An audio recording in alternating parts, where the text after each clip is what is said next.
మాజీ ఉపరాష్ట్రపతి వెంకయ్యనాయుడు మాట్లాడుతున్నారు. ప్రత్యక్ష ప్రసారం ద్వారా చూద్దాం. హ్యూమర్ ఉండాలి. హ్యూమర్ దాంతోపాటు హ్యూమర్ మనకి ఈ గ్రామర్ హ్యూమర్ ఒకటే ఉంటే సాగు. గ్రామర్ కూడా ఉండాలి.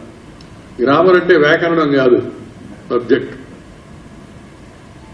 తెలియదు. ఈ హ్యూమర్ ప్లస్ గ్రామర్ రెండు కలిస్తే గ్రామర్ ఆటోమేటిక్గా వస్తుంది ఎవరికైనా కూడా.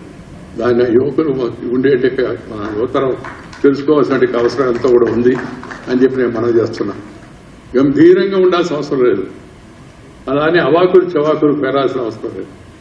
మంచిగా విషయాన్ని తెలుసుకొని మంచిగా నలుగురు తెలియజెప్పే ప్రయత్నం చేస్తే అది మంచిగా జనం ఆకర్షిస్తారు. ఒకటి అక్కడికి ఒక మాట ముగిస్తాను. ఇంతకు ముందుకు ఇప్పటికి తేడా ఏంటంటే, పాత రోజుల్లో బహిరంగ సభలు అంటే రాత్రి 12 జయాంధ్ర ఉద్యమం నాకు గుర్తు. తిరియాటి విశ్వనాథ్ గారు, పెద్దలు యువతి రత్న గారు, సుంకర్ సత్యనారాయణ గారు, తుమ్మల చౌదరి గారు, మేమందరం ఊరికి పోయాం. మాట్లాడుతున్నాం అంటే రాత్రి 1 గంటకి 2 గంటల దాకా కూడా మీటింగ్ జరిగింది. రాత్రి 1 గంటకి 2 గంటల వరకు. ఎందుకంటే అటెన్షన్ స్పాన్, ఆసక్తి, గౌరవం ఎక్కువ ఉండేది. ఇప్పుడు అటెన్షన్ స్పాన్ తగ్గిపోయింది. ఏ ఒక్కరు కూడా ఉపన్యాసాన్ని 1 గంట పైన ఎక్కువ చెప్తే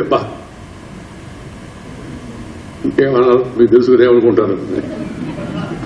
ఈ అటెన్షన్ స్పాన్ తగ్గిపోయింది. అందుకని తక్కువ సమయంలో ఎక్కువ విషయాలు చెప్పేటి ఓర్పు నేర్పు ఉండే విధంగా ఎవరైనా కూడా మాట్లాడాలి.